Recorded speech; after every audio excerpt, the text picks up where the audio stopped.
요한복음 4장 23절에서 24절. 요한복음 4장 23절에서 24절. 우리 다 함께 같이 읽겠습니다. 아버지께 참되게 예배하는 자들은 영과 진리로 예배할 때가 오나니 곧 이때라. 아버지께서는 자기에게 이렇게 예배하는 자를 찾으시느니라. 하나님은 영이시니 예배하는 자가 영과 진리로 예배할지니라. 아멘. 잠깐 기도하겠습니다. 하나님, 이 시간 저희들이 새해 첫날 하나님께 예배드리며 말씀을 듣겠사오니 우리 어린 생명에서부터 장년에 이르기까지 들을 수 있는 귀를 주시고 마음이 이 말씀에 온통 착한 마음으로 이 마음을 받아들여 순종할 수 있도록 성령 하나님 이 시간 역사하시고 우리의 영혼이 변화되고 우리의 삶이 변화될 수 있도록 성령 하나님 도와주시옵소서. 감사드리며 거룩하신 예수님의 이름으로 기도하옵나이다. 아멘. 오늘 말씀의 제목은 성령께서 역사하는 예배라는 주제를 가지고 말씀을 전하고자 합니다. 참된 그리스도인의 표지 시리즈 12번째죠. 그래서 우리가 참된 크리스찬이 되려면 하나님과 동행해야 된다 말씀을 드렸고, 참된 크리스찬이 되려면 겸손해야 된다 말씀을 드렸고, 참된 크리스찬이 되려면 절대 의존과 믿음을 가져야 한다 말씀을 드렸습니다. 그리고 참된 그리스도인이 되려면 참된 사랑을 실천해야 한다. 그리고 다섯 번째로 참된 그리스도인이 되려면 온전한 예배 생활이 있어야 한다. 그래서 그 온전한 예배 생활의 세 번째 시간입니다. 지난주에는 진리에 대해서, 하나님의 말씀이 심기는 예배에 대해서 여러분에게 설교를 했습니다. 오늘은 성령께서 역사하는 예배라는 주제를 가지고 오늘 말씀을 나누고자 합니다.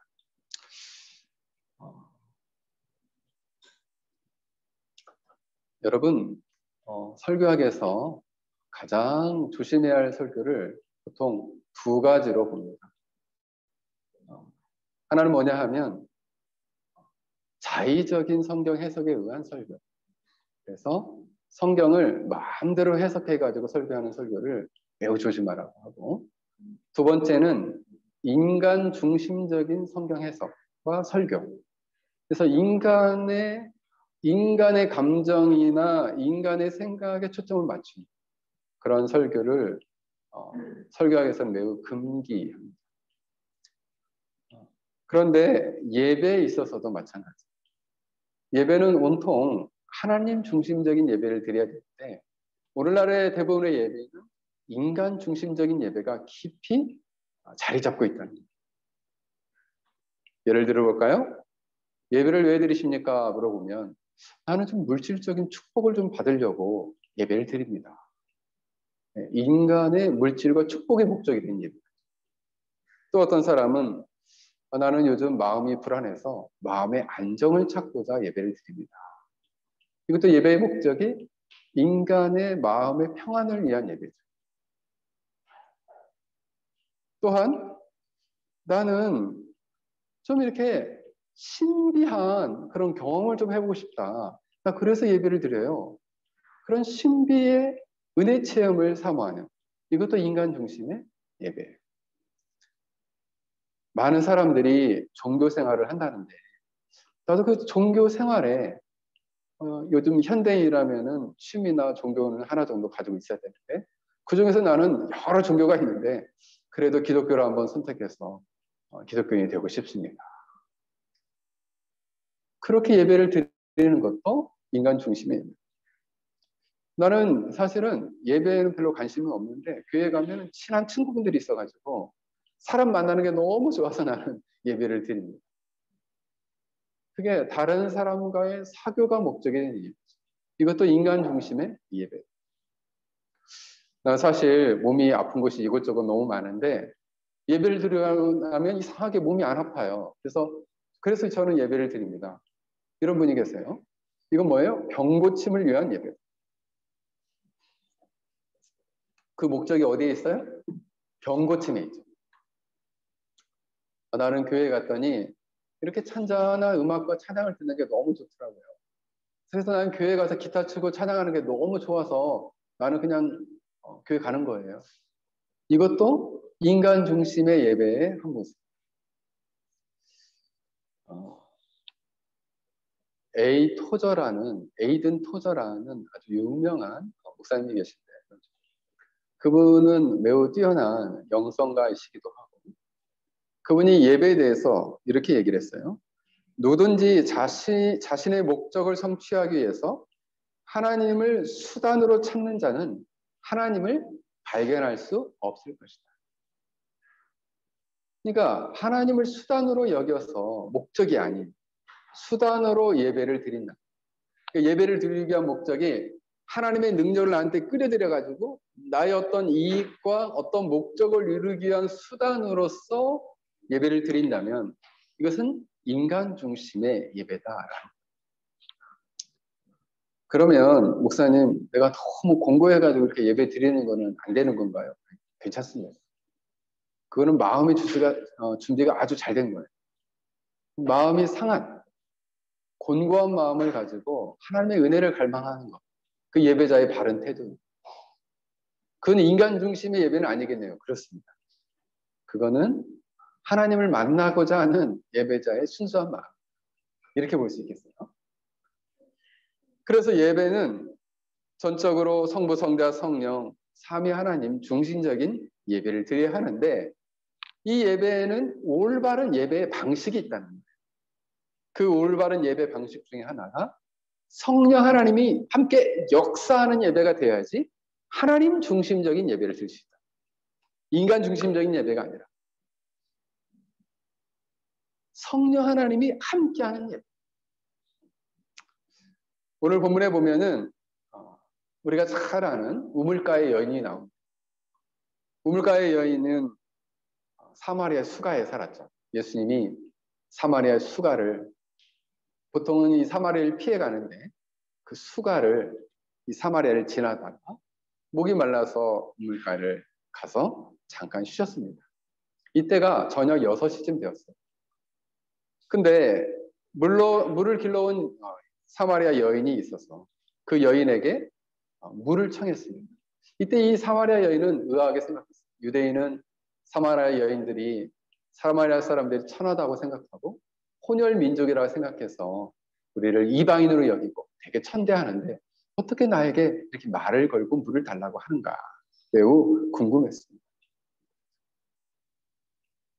그러자 예수님께서 이 여인에게 내가 만일 하나님의 선물과 그리고 예수님 자신이 누구인지를 알았더라면 예수님 자신에게 물을 요청하였을 것이고 나는 너에게 생수를 주었을 것이다. 이렇게 얘기를 합니다. 그저 이 여인이 이 말을 이해를 못하고 이렇게 또 물어요. 주님, 물을 퍼서 담을 그릇도 없고 이 우물은 깊은데 당신은 어디서 그 생수를 얻어서 저에게 주시겠습니까? 우리는 바로 이 야곱이 판 이 우물을 지금까지 먹고 있습니다. 야곱이 어느 시대예요? 약 1000년도 넘은 시대인데 1000년도 넘었는데 그 우물이 그대로 있는 거예요. 당신이 야곱보다 큽니까? 이렇게 물어요. 그 예수님이 아주 놀라운 진리를 말씀하십니다. 예수께서 대답하여 이르시되 이 물을 마시는 자마다 다시 목마르려니와 내가 주는 물을 마시는 자는 영원히 목마르지 아니하리니 내가 주는 물은 그 속에서 영생하도록 솟아나는 샘물이 되리라. 여인은 이 말을 또 이해 못했어요. 주여 그런 물을 내게 주소서 목마르지도 않고 또 내가 여기 물 길러 오지도 않게 하옵소서. 이렇게 이야기합니다. 동문서답한 거예요. 그 의미를 정확히 알지 못하고 먹는 물로만 생각을 한 것이죠. 사실 예수님과 이 여인과의 대화는 크게 세 가지 주제예요. 첫 번째는 물, 두 번째는 남편, 세 번째는 예배. 근데 이 세 가지가 연결돼 있어요.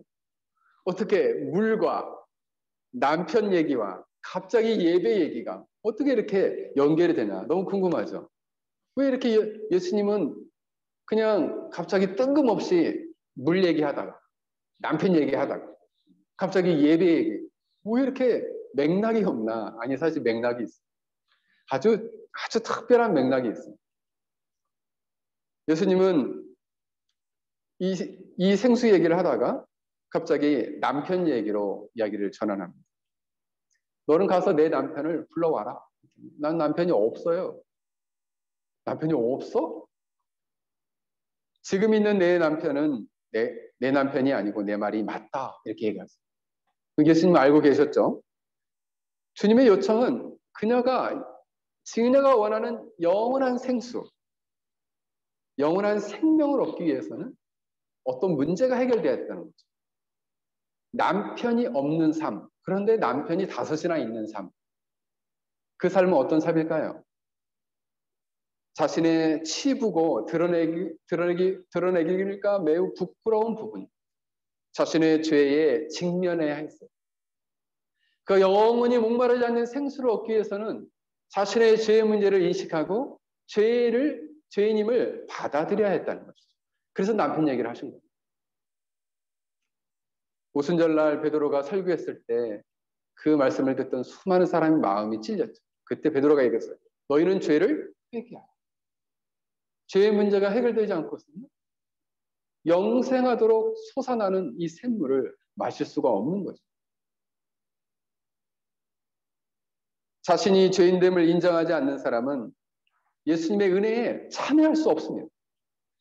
우리가 하나님 중심적인 예배를 드리기 위해서는 예배 때 자신의 죄인됨을 깨닫고 오늘도 우리가 사죄 은총을 바라면서 우리 자신의 죄된 모습, 우리의 생각으로 마음으로 입술로 행동으로 범죄했던 것을 하나님께 고백하고 용서를 구하는 시간이 필요한 것입니다. 예수님은 그녀를 처음 만나셨지만 그 영혼과 내면을 꿰뚫어 보셨어요. 오늘도 여러분들이 이 시간 예배를 드리지만 여러분의 마음이 눈은 목사님께 가 있는데 생각은 딴 데 가 있다. 누가 아시겠어요? 주님이 아시죠. 주님이 아시죠.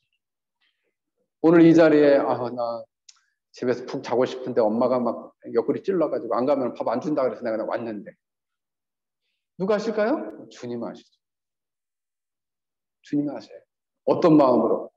나 진짜 잠 더 자고 싶은데 주일날이면 그냥 오후 3시, 4시까지 자고 싶은데 주님이 아시죠. 어떤 마음으로 예배를 드리는지. 왜요? 이 여자를 꿰뚫어 보셨어요. 그리고 여자 처음 만났는데 그 남편이 5 있는 것까지 아셨어요. 그리고 진정한 남편이 없다는 것도 아셨다는 거예요. 그러면서 이 남편 얘기에서 예배 장소의 얘기로 바뀝니다. 왜냐하면 예수님은 선지자이시기 때문에 왕이시자 그리고 대제사장이시자 선지자이기 때문에 선지자는요 백성들의 죄를 너 죄인이잖아 이것을 가르쳐 줄 뿐만 아니라 또 하나 뭐예요? 너가 동시에 하나님의 자녀라면 하나님을 어떻게 섬겨야 될지 어떻게 예배해야 될지 그 예배를 가르쳐줘야 했다는 것이죠. 그래서 예수님이 예배의 장소에 대해서 말씀하셨습니다. 남편 얘기하다가 죄를 지적하고 그럼 죄로부터 돌이켜서 너는 하나님께 어떻게 예배할 것이냐 그 예배에 대해서 가르쳐주죠. 참된 예배. 당시 여인은 유대인과 사마리아 사람들이 다르게 예배를 드리고 있다.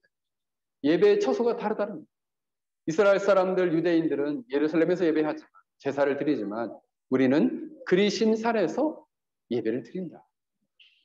이때에 예수님께서 장소를 초월하여 예배를 드릴 때가 오실 것을 오늘 본문 23절 24절에 선포하고 있습니다. 아버지께서 참되게 예배하는 자들은 영과 진리로 예배할 때가 오나니 곧 이때라 아버지께서 자기에게 이렇게 예배하는 자를 찾으십니다. 예배하는 자를 하나님은 만나주시고 찾아주세요. 예배 안 하고 있으면요 하나님 만날 리가 없죠.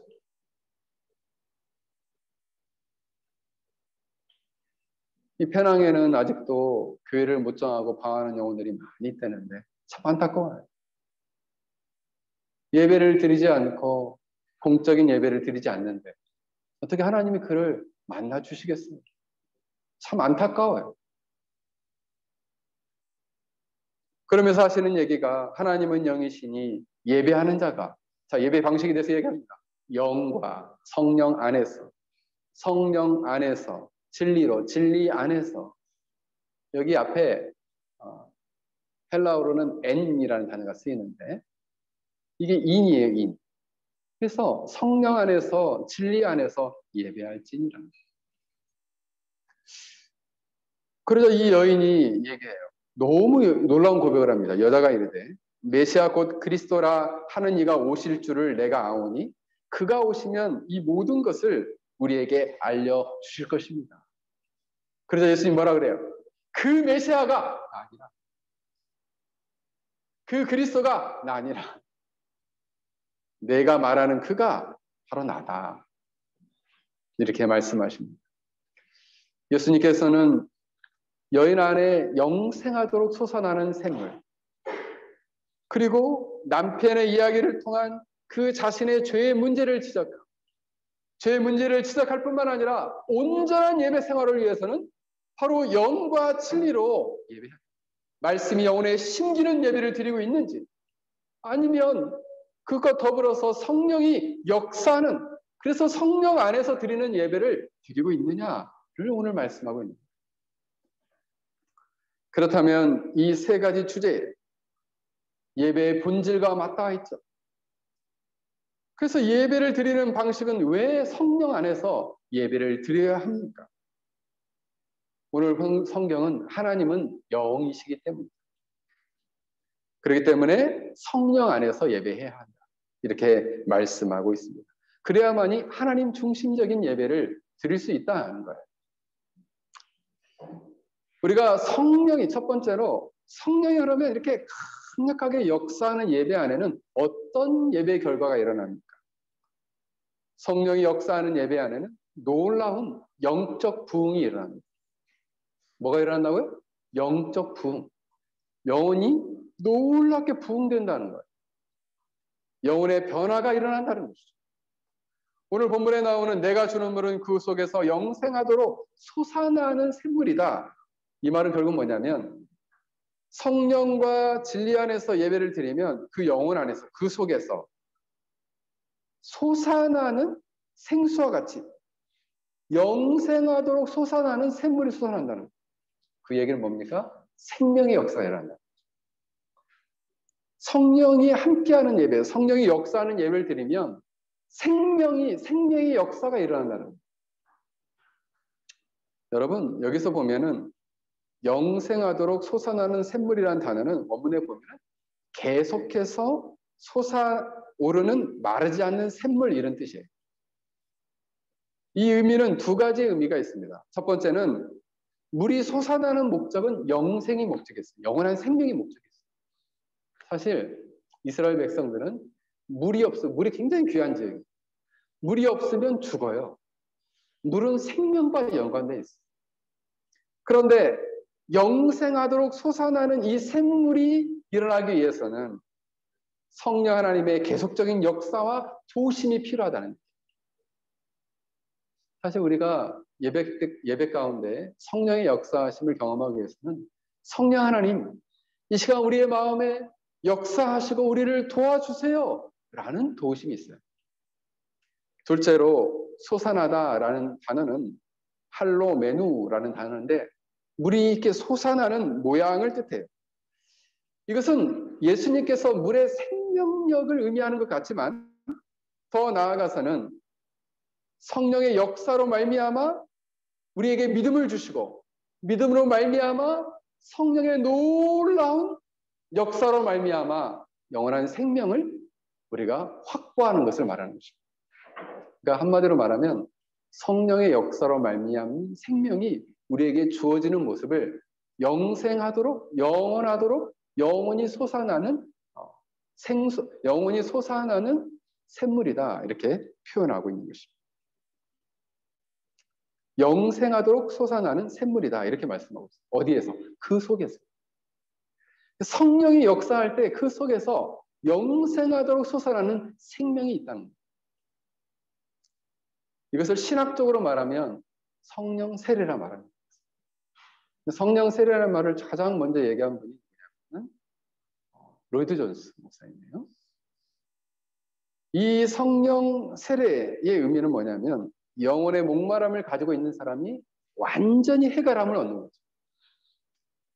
목마름에서 완전히 벗어나는 거예요.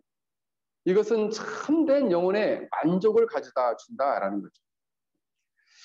성령 세례는 마치 제가 이번 주 비상충만에 대해서 말씀드렸던 것처럼 소낙비와 같이 성령 하나님이 강력하게 역사할 때 우리도 모르게 우리 영혼 안에서 놀라운 생명력이 솟아나게 되는 것을 말합니다. 획기적인 영혼 안에 놀라운 감동을 말해요. 이것을 특별하게 어떻게 표현하냐면 특별한 목적을 위한 성령 하나님의 특별한 감동이다 이렇게 말했습니다. 성령 하나님 우리 안에 특별하게 감동함으로 말미암아 생명의 역사를 불러일으킵니다. 그래서 예배 시간에 성령 하나님 역사해 주세요 라고 할 때 예배 가운데 성령이 강력하게 영혼 가운데 부어지는 것입니다.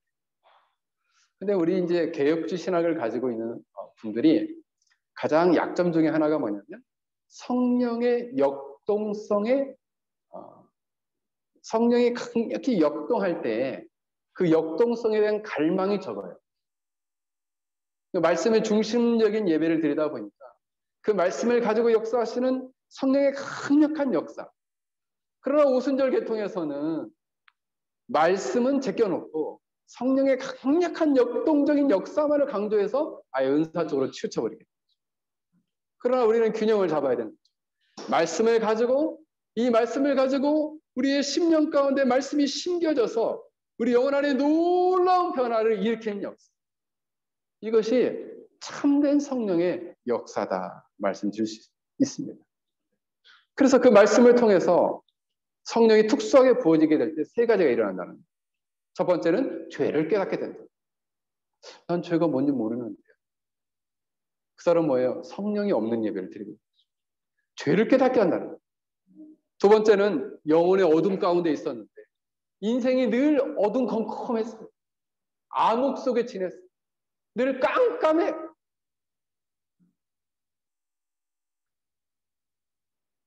하연아, 그냥 마음이 깜깜하면 어떻게 될까? 잘 모르겠어. 우리 현진이 한번 얘기해볼까? 마음이 깜깜하면 어떻게 될까?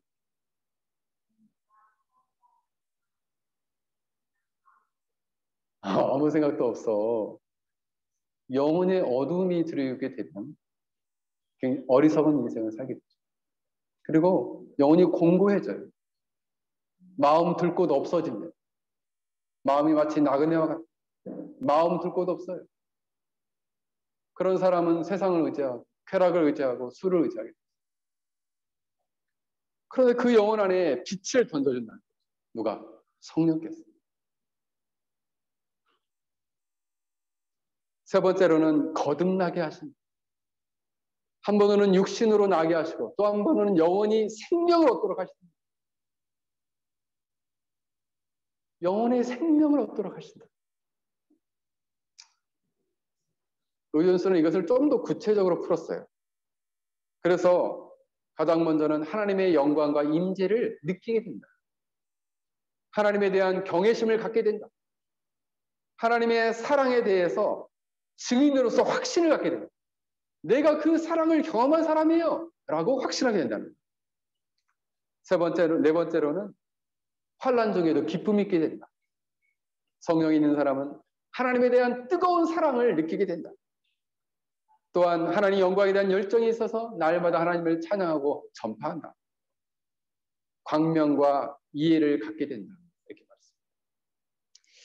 여러분, 영적인 부흥에는 두 가지가 있어요. 하나는 뭐냐 하면 한 사람 한 사람이 깊이 회심하는 개인적인 회심의 역사.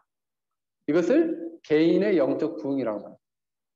그런데 한 사람은 회심할 뿐만 아니라 동시다발적으로 그 예배에 참석한 사람들이 사도행전 2장처럼 3,000명이 그 자리에서 회심했다. 이것이 바로 영적인 부흥이라고 합니다. 영적 부흥. 사도행전 16장에 나오는 간수장의 온 가족이 같이 모두 회심하면요. 가족 영적 회심이죠. 영적 부흥이죠. 성령이 강력히 역사하는 예배 가운데는 이러한 영적인 부흥이 있다는 거예요. 그러면 목사님, 우리가 인생을 살면서 이렇게 온 교회가 영적으로 회심하는 걸 볼 수 있을까요? 일생에 딱 한 번이라도 볼 수 있다면 그건 축복이죠. 로이드 존슨은 살면서 딱 한 번 그걸 경험했어요. 그래서 그것을 계속 반복적으로 경험하고 싶어서 너무 열렬히 소망했어요. 그래서 부흥이라는 책을 썼습니다. 그래서 로이드 존슨은 이 부흥에서의 핵심적인 그가 성령에 관한 글들을 읽어보면 마지막 초점은 딱 하나예요. 부흥을 어떻게 경험하기 원하냐. 신자의 가장 중요한 것은 신자가 할 수 있는 최선의 방법은 이 부흥을 간절히 열망하는 것이다. 사랑하는 성도 여러분, 여러분들이 예배 가운데 내가 개인적으로 영적인 놀라운 부흥을 경험하고 싶다. 간절히 열렬히 열망하십시오. 그러면 성령 하나님이 그 열망하는 마음을 가르고 역사할 것입니다. 그때 우리 영혼 안에 영생하도록 솟아나는 샘물이 우리 영혼을 가득히 차고 오르게 될 것이에요. 영혼이 살아나게 될 것이에요. 이것은 바로 구원에 이르는 회심의 역사입니다. 사도행전 20장 21절에 보면 성령이 이렇게 강력히 역사할 때에는 중생과 회심이 일어나는데 중생은 영혼 안에 새 생명, 생명과 성령의 법이 딱 신겨버리는 거죠. 무의식적으로 일어나요. 그러면 의식적으로 내가 느끼고 깨달을 수 있도록 일어나는 것은 두 가지가 일어난다는 거죠. 사도행전 20장 21절에 보면 유대인과 헬라인에게 하나님께 대한 회개와 우리 주 예수 그리스도에 대한 믿음을 증가한 것이라. 이 두 가지가 일어납니다. 하나님께 대한 회개, 우리 주 예수 그리스도에 대한 믿음, 이 두 가지가 내가 생명을 갖고 영혼이 변화되게 됐을 때 일어나는 거예요. 그럼 목사님, 내가 죄를 계속 회개하고 예수님이 진실하게 믿어지면 나는 회심한 걸까요? 그렇습니다. 그 사람은 회심한 사람이에요. 난 그런 거 없는데요. 그러면 회심이 필요한 사람. 사랑하는 성도 여러분, 예배 가운데 함께 임하시는 성령 하나님이 강력히 임하심으로 말미암아 여러분들의 죄를 깨달을 수 있기를 주의 이름으로 간절히 축원합니다. 예수님에 대한 진실한 믿음을 가질 수 있기를 주의 이름으로 간절히 축원합니다. 사랑하는 성도 여러분, 우리는 죄를 회개할 뿐만 아니라 예수님이 구원주이시오 하나님의 아들이라는 사실을 우리는 진실하게 믿어야 한다라는 것입니다. 이 영적인 부흥은 또 하나의 의미가 있어요. 뭐냐면 나는 예전에 영적으로 회심해서 영적인 생명이 있는 사람은 그럼 어떻게 합니까? 영적인 생명이 있는데 지금은 거의 죽기 직전 일보의 영혼을 가질 수 있죠. 죽은 자와 방불한 상태의 영혼이 있을 수 있다. 살아있으나 살아있다 말하기 어려운 사람. 일명 식물인간. 제이슨, 너 식물인간이 무슨 뜻인지 알아? 식물인간이 무슨 뜻이야?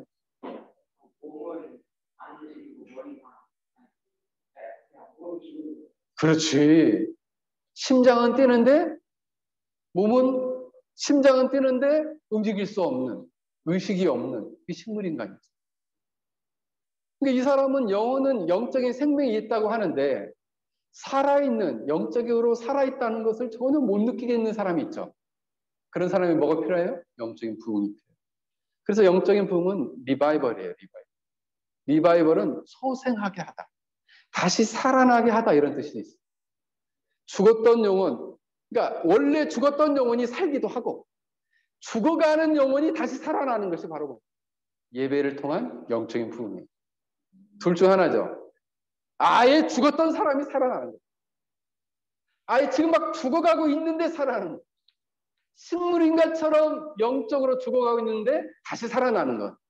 성령이 역사하는 예배 때 가능한 일이에요. 그러면 우리는 페낭 열린교회 예배에는 여러분들이 뭘 기도해야 되겠어요? 예배 때 우리 애들 그냥 조용히만 시켜야지. 이걸로 충분치 않아요. 예배 때 성령 하나님 강력히 역사해서 말씀이 우리 안에 심기고 죄를 깨닫게 하고 예수님이 나의 구원주여 하나님의 아들로 영접하게 하고 내 안에 영생하도록 솟아나는 생수, 샘물을 나에게 주옵소서라는 갈망이 있어야 한다는 거죠. 이때 여러분은 예배 가운데 새 힘을 얻을 거예요. 아유, 요즘 코로나 때문에 너무 힘든데요. 세상을 살아갈 수 있는 새 힘을 주십니다. 영적으로 솟아나는 기쁨을 주세요. 생수가 솟아나면 기쁨이 있고 세상을 살아갈 힘을 얻게 돼요. 여러분, 우리 교회 안에는 감사하게도 주위에 많은 사람들을 섬기는 분들이 많이 계신데 다른 사람을 섬기는 거 쉬워요, 어려워요? 우리 조 집사님. 어렵죠. 어렵습니다. 힘들어요. 네. 근데 뭐가 있어야겠어요? 이런 강력한 생명력이 있어요. 생명. 그래서 중국에 있을 때 우리 제자들을 가르쳤을 때, 제자들에게 이렇게 가르칠 때, 이 제자들이 이상한 말을 하는 거예요, 저한테. 자꾸 무슨 말이냐면, 제가 우리 제자들에게 경건 일지를 만들어 줬습니다. 그래서, 우리는 학생들을 이제 집중적으로 이렇게 공부를 시키니까, 없을 때는 경건사를 체크를 못 하니까 제가 좀 지독하거든요. 그래서 경건 노트를 만들었어요. 그래서 6개월씩 경건 일지를 쓰도록 매일 몇 분 기도하고 성경 몇 장 읽었는지 그날 깨달은 말씀 무엇인지를 매일 쓰게 하는 거죠. 그래서 그걸 숙제로 내게 하는 거예요. 그게 경건 훈련이에요. 3년 내내 시켰습니다, 제가. 왜냐하면 이 친구들은 훈련이 안 돼 있어가지고 새벽 기도도 안 하고 하니까 훈련이 안 돼 있어요. 기도 생활, 말씀 읽는 게 전혀 안 돼 있어요. 그래서 우리 교인들도 제가 매일 성경 읽게 하는 거죠. 왜요? 이거 언제까지 해야 됩니까? 목사님, 올해 새해 됐는데 또 해요? 그럼요. 천국 갈 때까지 해야죠. 매일 해야죠, 매일. 근데 그 친구들이 그걸 안 할 때 나한테 뭐라고 했냐면, 선생님, 라오스 생명력이 부족해요. 그런 얘기 자꾸 해요. 생명力, 북고 생명력. 생명력이 부족하다고 자꾸 얘기를 하는 거예요. 그때는 말이 안 돼서 한국 사람은 그런 말 안 쓰거든요. 근데 얘네들은 생명력이 부족하기 때문에 자기가 그렇다는 거예요. 제가 이 진리를 깨달으면 깨달을수록 그 말이 맞다는 생각이 들어요. 생명력이 강력히 부어지면 다른 사람을 섬길 수 있는 힘이 생겨요. 그게 없으면요. 자기 앞가림도 못하는데 자기 앞가림도 하기 급하게 되는 거예요. 자기 영혼을 못 돌아보는데 어떻게 다른 사람 영혼을 돌아보겠어요? 여러분들이 다른 사람을 돌아볼 정도의 여력이 생기면 영적으로 조금씩 회복되고 있는 거예요. 다른 사람을 섬기다가 나 완전히 바닥났는데 그럼 어떡합니까? 다시 공급받아야죠. 다시 영적인 놀라운 부흥을 경험해서 다시 살아나야죠. 그래야지 섬김의 은혜가 스며드는 거예요. 은혜는 없는데 열심히 섬기기만 해. 그러다가 쓰러지죠. 그리고 교회에 대한 불평이 생깁니다. 나 은혜도 없는데 자꾸 섬기라고 한다. 그런 신자는 어떤 신자입니까? 짠한 신자예요. 짠해. 이거 사투리인가요, 이거? 네. 사투리네. 네, 전라도에서 쓰는 말인데, 짠해요, 짠해. 서울에서 쓰나요, 집사님?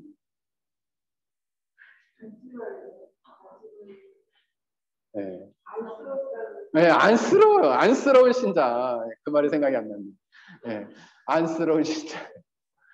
뭐가요? 생명력이 없기 때문에. 여러분, 생명력이 없이 예배드리면 안쓰러운 신자 되는 거예요. 그냥 겨우 예배만 드리는, 그렇게 예배 드리면, 물론 그렇게도 예배 드려야죠. 안 드리는 것보다 나은데, 너무 짠하죠. 네. 두 번째로, 성령 안에서 드리는 예배, 성령이 역사하는 예배는 하나님과의 올바른 교통과 교제가 일어납니다. 올바른 사귐이 일어납니다. 예배는 하나님과의 만남이다라고 말씀드렸잖아요. 그렇잖아요? 예배는 하나님과의 만남이잖아요. 이 하나님과의 만남이 이루어지기 위해서 그 만남 안에서는 어떤 일이 일어나야 돼요? 교제와 교통. 성령의 교통하심을 통해서 성부, 성자, 성령 하나님의 사이의 교제와 사귐이 일어나야 한다. 왜냐하면 하나님은 영으로 존재하시기 때문에 영이신 하나님과 우리 인간은 육체를 가지고 있기 때문에 그분과의 교통과 만남이 일어나려면 성령의 교통하심이 있어야 한다. 그래서 우리가 축복 기도할 때 성령의 교통하심을 얘기합니다. 이것을 연구하신 아주 탁월한 역사 속에 인물이 있습니다. 그게 누구냐면 존 오웬 목사님. 바로 하나님이 영이시기 때문에 우리가 하나님을 바르게 이해하고 하나님에 대해서 그분의 인격과 그분의 존재하심과 그분의 사역을 깊이 체험하기 위해서는 성령 하나님의 역사가 있을 때 가능하다는 겁니다. 성령 하나님은요, 영이시기 때문에 장소를 구분하지 않고 가정에서나 삶의 현장에서나 직장에서나 성령 하나님이 역사하시죠. 어느 곳에는 다 역사해요. 그러나 가장 강력히 역사하는 곳은 어디냐? 예배. 다시 말씀을 드려요. 성령은 가정에서나 직장에서나 어느 곳에서나 다 활동하시고 역사하시고, 그러나 가장 강력히 역사하는 것, 가장 공식적으로 역사하는 것은 공적 예배예요. 성령이 역사하는 거예요. 그러므로 성령 하나님이 역사하는 예배를 드릴 때 하나님과의 실제적인 만남과 교통과 교제와 긴밀한 사귐이 일어나게 된다. 그래서 존 오웬은 이것을 이렇게 표현했습니다. 우리가 드리는 예배는 아버지께 드린다. 예배 대상은 하나님이라는 거예요. 아버지께 드려지는데, 그러면 그 예배는 어떠한 기초에서 예배 드리냐? 예수 그리스도로 말미암아, through 그리스도. 그러니까 through 예수님을 통해서 예배를 드린다. 예수님의 중보를 통해서 예배를 할 때 하나님과 사귐이 일어나는 거예요. 세 번째는 뭐냐 하면 by the Spirit, Holy Spirit. 즉 성령 하나님에 의해서. 이 말은 뭐냐면 그 예배 방식은 성령 안에서 성령에 의해서 드려지게 될 때 하나님과의 사귐과 교제가 일어난다, 이런 말이에요. 그런데 놀라운 것은 성부, 성자, 성령은 육격이 구별되긴 하지만 신적인 예배를 드릴 때 성부 하나님께 예배를 드리러 나갈 때 성자, 성령 하나님도 그 예배를 함께 받으신다, 이렇게 표현했습니다. 조금 어려운 내용이에요. 이 말은 뭐냐면 성자의 중보와 성령의 도우심으로 성부 하나님께 예배를 드실 때 성부, 성자, 성령 삼위 하나님이 예배를 받으신다, 이런 얘기입니다. 그러므로 우리는 예를 들면 이런 거예요. 나는 그러면 하늘에 계신 하나님께만 예배하는데요, 할 때 성자 예수님의 중보하심으로 성령 하나님의 도우심으로 성부, 성자, 성령 하나님이 예배를 받으신다. 그리고 그분과 교통하게 된다. 그러면 존 오웬은 이것을 교제라는 책을 썼어요. 교제. 그래서 제가 아는 예전에 광신대 교수님이셨는데 오창록 교수님이라는 분이 이 성부, 성자, 성령 하나님과의 교제, 교통에 대한 논문을 박사 논문을 썼습니다. 아주 탁월한 논문인데 존 오웬에 가서 논문을 쓰신 거예요. 그래서 그분은 지금은 이제 서울에서 목회하고 계신데 그분이 이 교제에 대해서 이렇게 얘기를 했어요. 이거 이 존 오웬의 견해인데 신자는 성부 하나님과 사랑 안에서 교제하고 성자 예수님과는 은혜 안에서 교제하고 성령 하나님과는 보혜사, 즉 보호하시고 은혜를 베푸시는 선생님과는 우리를 돕는 자 사역 안에서 특별한 교제를 증언하게 하시죠. 쉽게 말하면 하나님의 사랑과 예수님의 은혜와 성령의 교통 안에서 우리가 하나님과 교제한다. 뭘 통해서? 예배를 통해서. 어떻게? 성령이 역사할 때. 성령이 역사하게 될 때 우리가 비로소 하나님, 영이신 하나님을 만나고 그분과 교통할 수 있는 그러한 예배가 일어난다. 사실이에요. 그때 비로소 하나님 중심적인 예배가 가능하다는 것입니다. 신학적으로 조금 어려운 내용이에요. 그럼에도 불구하고 우리 사랑하는 성도 여러분, 우리가 이렇게 예배를 드리게 될 때에 비로소 우리는 하나님 중심적인 예배를 드릴 수 있습니다. 마지막으로 하나만 더 말씀을 드리겠습니다. 성령 하나님이 역사하게 될 때 예배와 삶이 변화하게 된다. 삶도 변하게 된다는 거예요. 삶도. 여러분, 성령이 역사할 때 어떻게 역사하냐면 하나님과 예배자 안에 역사하죠. 또 예배자와 설교자 안에 역사. 그리고 교인과 교인 사이에도 성령 하나님이 역사하게 되죠. 설교자에게 역사하게 되면 어떻게 될까요? 이 설교자가 말씀에 매이게 되고 그 말씀을 선포하지 않을 수 없는 그 말씀 안에 담긴 하나님의 마음과 하나님의 사랑을 가감없이 선포하게 되죠. 누가 역사하면? 성령 하나님이 역사. 성령 하나님이 사로잡아서 그를 하나님에 대한 처절한 증언자로, 선포자로 세우신다. 그리고 설교자는 하나님의 사랑과 그 은혜에 사로잡혀서 설교하게 된다는 거죠. 그럼 예배자는 어떻게 될까요? 예배자는 예배를 드리는 가운데 사가웠던 마음이 녹아지고, 그죠? 그리고 어둠의 영적인 속박을 누렸던 자들이 자유와 해방감을 누리게 됩니다. 뭘 통해서? 예배를 통해서. 그리고 이전에 믿을 수 없었던 진리들이 성령이 역사하면 예배자들은 믿어지게 된다는 거예요.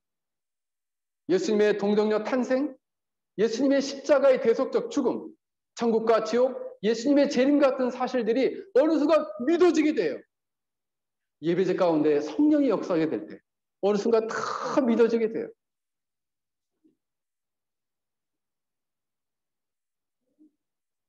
현재나 너는 오늘 목사님 얘기한 대로 천국과 지옥 있다는 거 믿어져? 오, 믿어져. 예배 가운데 성령님이 역사할 때 믿어지게 돼. 우리 현재 올해 몇 살이지? 10살은 10살인데도 믿어지죠. 그렇잖아요. 보다 어릴 때도 믿어져요. 그게. 신기하지 않나요? 그냥 엄마가 믿어서 따라서 믿는 걸까요? 그건 아니에요. 자, 우리 예건이 한번 물어볼까? 예건이 믿어지니? 천국 있다, 천국 지금 믿어줘? 그래. 성령님이 역사할 때 믿어줘. 우리 지율이는? 믿어줘? 맞아요. 성령이 역사하면. 우리 하윤이 한번 물어볼까? 믿어줘? 천국과 지옥이 있다는 거 믿어줘? 믿어줘. 예수님이 우리 하윤이를 위해서 십자가에 죽으시고 부활하신 게 믿어져? 그래.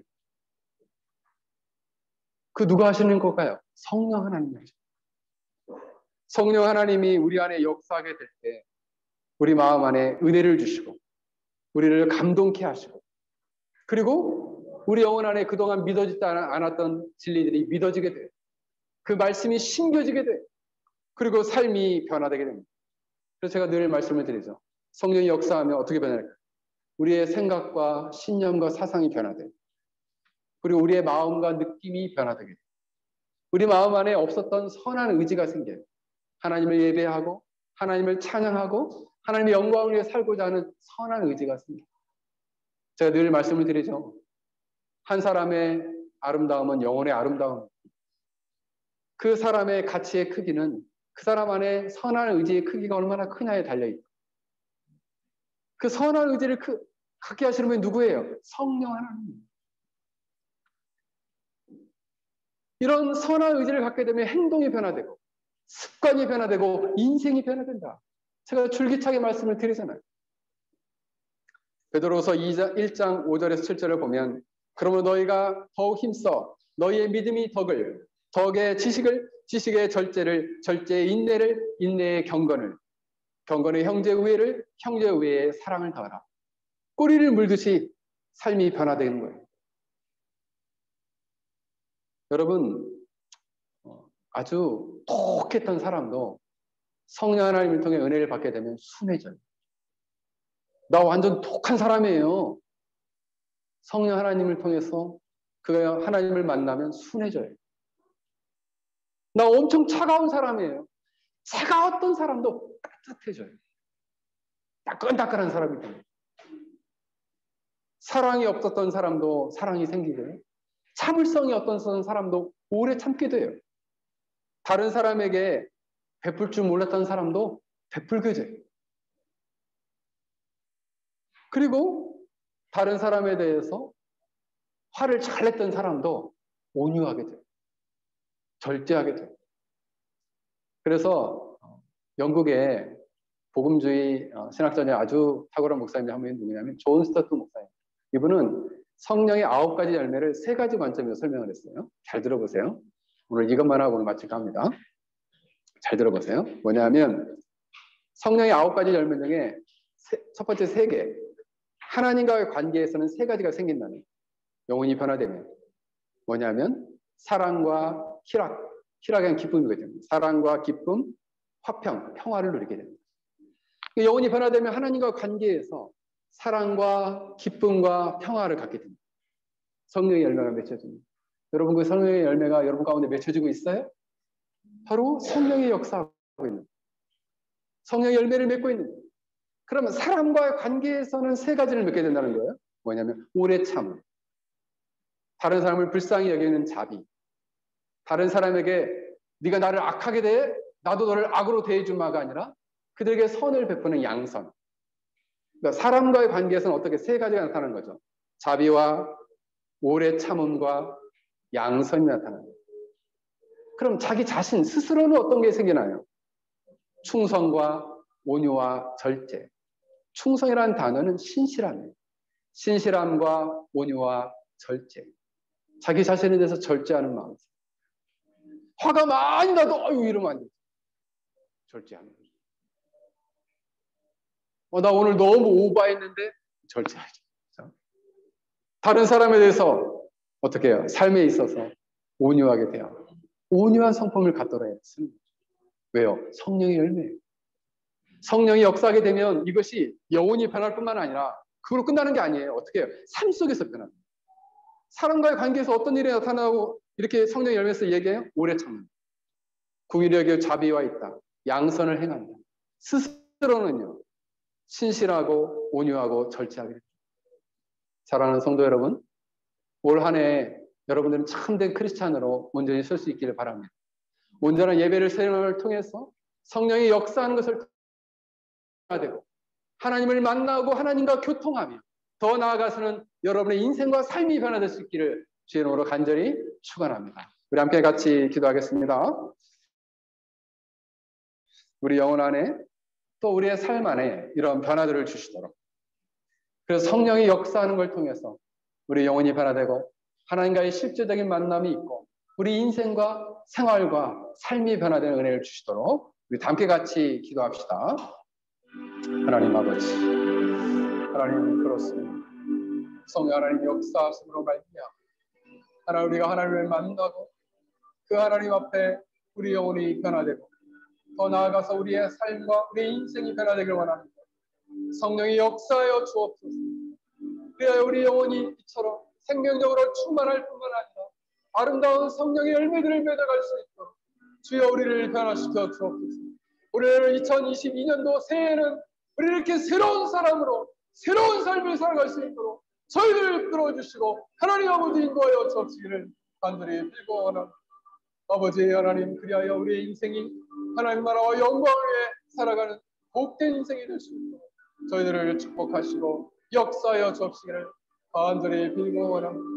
아버지 도와주시고 은혜 내려 주시옵소서. 하나님 아버지 감사합니다. 그렇습니다.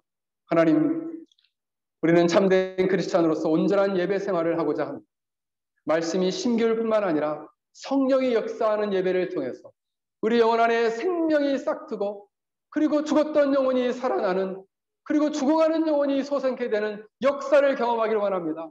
이 예배를 통해서 살아계신 하나님을 만나고 하나님의 사랑과 은혜를 체험하고 성령 하나님의 놀라운 교통하심을 경험하기를 원합니다.